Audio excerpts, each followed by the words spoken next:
Quando pensamos em Thor, vem a imagem do Vingador, certo?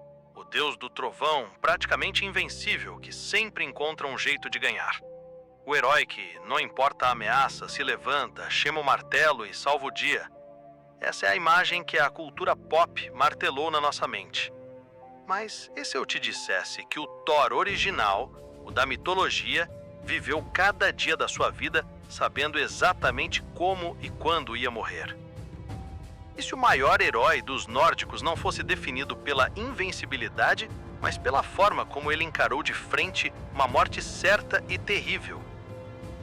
Esqueça o super-herói. Hoje vamos mergulhar na saga trágica do verdadeiro Deus do Trovão. Uma história que não é sobre evitar o destino, mas sobre abraçá-lo com uma fúria que muda o significado do que é ser um herói. Esta não é a história de como Thor venceu. É a história de como ele morreu e por que sua morte é mais poderosa do que qualquer vitória. Para entender a tragédia de Thor, precisamos conhecer a figura visceral que era adorada na Escandinávia. O Thor mitológico não era filho de Odin e Frigga. Ele era filho de Odin, o pai de todos, e de Jord, a giganta que era a personificação da própria terra. Ele era a ponte entre o divino e o terreno, um deus com os pés fincados no chão que jurou proteger. Esqueça o rosto liso. O Thor das Eddas, os contos nórdicos, era colossal, com barba e cabelos vermelhos como o fogo, dono de uma força absurda e um apetite igualmente gigante. Ele era conhecido por sua fúria explosiva, um deus de pouca conversa e muita ação, a linha de frente de Asgard, e mais importante, de Midgard, o mundo dos humanos. Por isso ele era tão adorado. Enquanto Odin era o deus dos reis e poetas, Thor era o deus do povo. Camponeses e guerreiros o veneravam como o protetor que trazia as chuvas e defendia suas vilas. O trovão era o som da sua carruagem, um lembrete de que o guardião estava de olho. A palavra quinta-feira, em inglês, Thursday, vem de Thursday, o dia de Thor. Para seu dever, ele tinha 3 artefatos. O famoso martelo Mjolnir, que esmagava montanhas e sempre voltava para sua mão, mas ele precisava de ajuda. Usava o cinto Megengeld, que dobrava sua força, e as luvas de ferro Jarngraper, para segurar o cabo do martelo, que ficou perigosamente curto. Este era o Thor, um protetor raivoso, mas justo, amado pelo povo. Ele via um problema, geralmente um gigante, e resolvia com uma martelada. Mas por trás de toda essa força, existia uma sombra, uma profecia que dizia que tudo isso teria um fim, e ele sabia. O universo nórdico era regido por uma força da qual ninguém escapava: o destino, tecido pelas Nornas. 3 seres que fiavam a vida de todos, deuses imortais. Nem Odin, o mais sábio, podia mudar o que elas decretavam. A principal fonte sobre o destino dos deuses vem da Völuspá, a profecia da vidente. Nela, Odin invoca o espírito de uma vidente para saber o futuro, e ela, a contragosto, contou tudo. Descreveu uma série de catástrofes que levariam ao fim do mundo, o Ragnarok, o crepúsculo dos deuses. Ela previu a morte do deus Baldr, que seria o gatilho para o apocalipse, e como cada deus teria seu fim. Para Thor, a profecia era específica. Seu destino estava amarrado ao do seu arqui-inimigo, a serpente gigante Jormungandr. Filho de Loki, a serpente foi jogada por Odin no oceano que rodeia Midgard, mas ela não morreu. Cresceu tanto que seu corpo dava a volta no mundo, e ela podia morder a própria cauda, um símbolo do caos contido, mas sempre presente.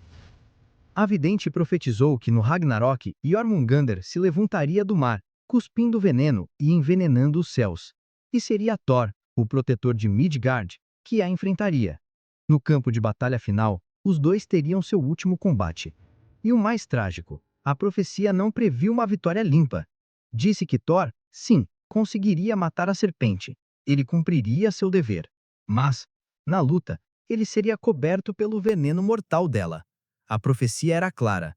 Depois de dar o golpe fatal, Thor daria apenas 9 passos antes de cair morto. Essa profecia não era segredo. Thor viveu e lutou sabendo disso. Então, como um deus vive com a certeza do próprio fim? Para Thor, saber seu destino não trouxe desespero, trouxe fúria para cumprir sua missão, proteger. Suas histórias viram capítulos de uma luta contra o inevitável. Na fortaleza do gigante Utgard-Loki, Thor é humilhado em desafios. Ele falha em esvaziar um chifre de bebida, mal consegue levantar um gato do chão e é derrotado numa luta por uma velhinha. No dia seguinte, o gigante revela a verdade. Tudo era magia. O chifre estava ligado ao oceano. A velhinha era a própria velhice, que ninguém pode vencer. E o gato? O gato era a serpente, Jormungandr, seu destino final, disfarçada. Utgard-Loki confessa seu pavor, ao ver que Thor quase levantou a serpente do mundo. Imagine a mente de Thor. Ele não foi só enganado, ele ficou cara a cara com o próprio destino. Ele segurou com as mãos a criatura que um dia o mataria. Naquele momento, a profecia deixou de ser uma história contada ao redor do fogo. Tinha peso, tinha forma.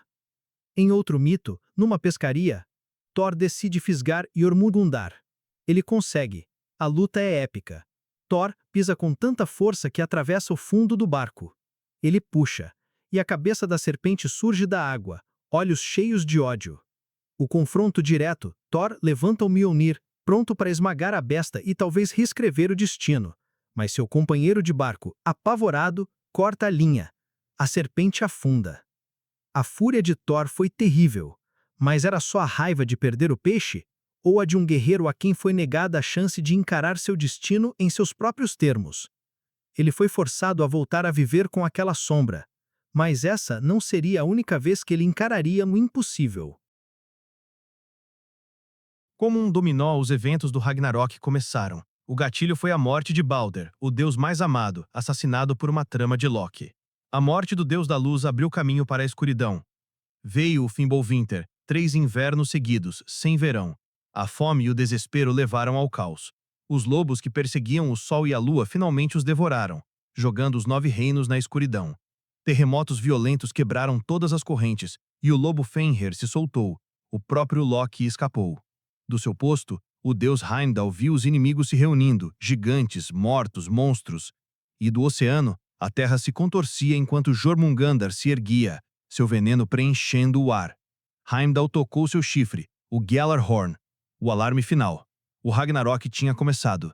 Em Asgard, os deuses ouviram, não houve pânico, só aceitação. Eles vestiram suas armaduras uma última vez.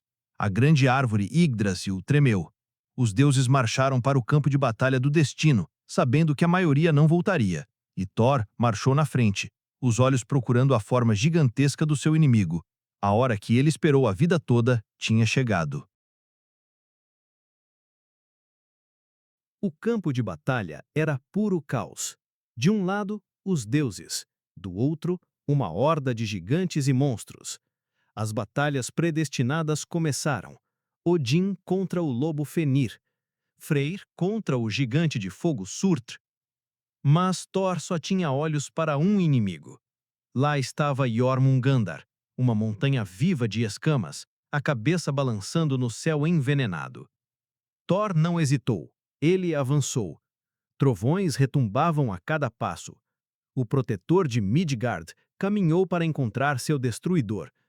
O choque dos dois foi um evento cósmico. A tempestade contra o oceano, a ordem contra o caos. Thor girava o Mjolnir e cada golpe soava como o mundo se partindo. A batalha foi brutal. Thor lutou com uma ferocidade nascida de uma vida inteira de dever. Ele não lutava para sobreviver, lutava para cumprir a profecia em seus termos. Thor sabia. E mesmo assim, avançou. Não por glória, mas porque era o único caminho. Finalmente, ele juntou toda a sua força. Com um grito que abalou a planície, deu um golpe final com Mjolnir. O martelo acertou a cabeça da serpente e a grande besta caiu, morta. Thor venceu. Cumpriu seu juramento. Por um instante, ficou de pé, vitorioso. Mas a vitória foi um beijo da morte. O veneno da serpente o havia coberto. enchendo seus pulmões. Thor cambaleou para trás. O fim tinha chegado. E então ele deu os seus 9 passos. 1, 2, 3. Cada passo era simbólico. Eram seus últimos passos no mundo que deu a vida para proteger. 4, 5, 6. Sua força divina se esvaindo. 7, 8. Ele olhou uma última vez para o céu escuro. 9. No 9º passo, suas pernas cederam. O grande deus Thor caiu, morto. Seu destino, conhecido há tanto tempo, finalmente se cumpriu. A história de Thor termina com seu corpo no chão, e é aí que está a sua grandeza. O heroísmo de Thor não está em vencer o destino, mas em sua recusa em ser diminuído por ele. Ele soube por séculos como morreria. E qual foi sua resposta? Ele pegou o martelo e foi lutar. Viveu com uma paixão feroz, nunca deixando que a sombra do futuro estragasse o dever do presente. A visão nórdica era profunda. A verdadeira medida de alguém não era se poderia evitar seu destino, mas com que honra o enfrentaria. Coragem era saber que você vai perder a guerra, mas lutar cada batalha como se ela importasse. Porque lutar com honra é a única vitória que conta. Thor é a personificação disso.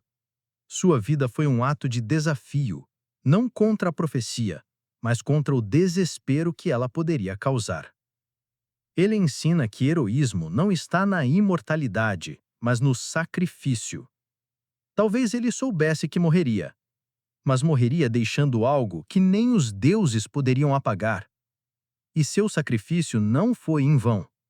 O Ragnarok destruiu o mundo antigo, mas das cinzas, um novo nasceu. Entre os sobreviventes estavam os filhos de Thor, Magni e Modi, e no campo de batalha onde o pai caiu, eles encontraram seu legado, o martelo Mjolnir. O protetor morreu, mas a proteção continuou. O Thor da mitologia nos dá uma lição real. Mesmo diante do inevitável, nós temos uma escolha. Podemos nos encolher de medo, ou podemos nos levantar, olhar nosso destino nos olhos e dar nossos 9 passos com honra. E aí, o que vocês acham? O que é mais heróico? Enfrentar um destino que você pode mudar ou um que você sabe que é inevitável? A coragem do Thor da mitologia é maior do que a do herói dos cinemas? Deixem suas opiniões nos comentários. E se vocês curtiram essa viagem pela história real do mito, não esqueçam de se inscrever no canal, deixar o like e ativar o sininho para não perder as próximas lendas. No nosso próximo encontro, quem sabe a gente não fala do deus que orquestrou tudo isso das sombras? O complexo e fascinante Loki. Até lá!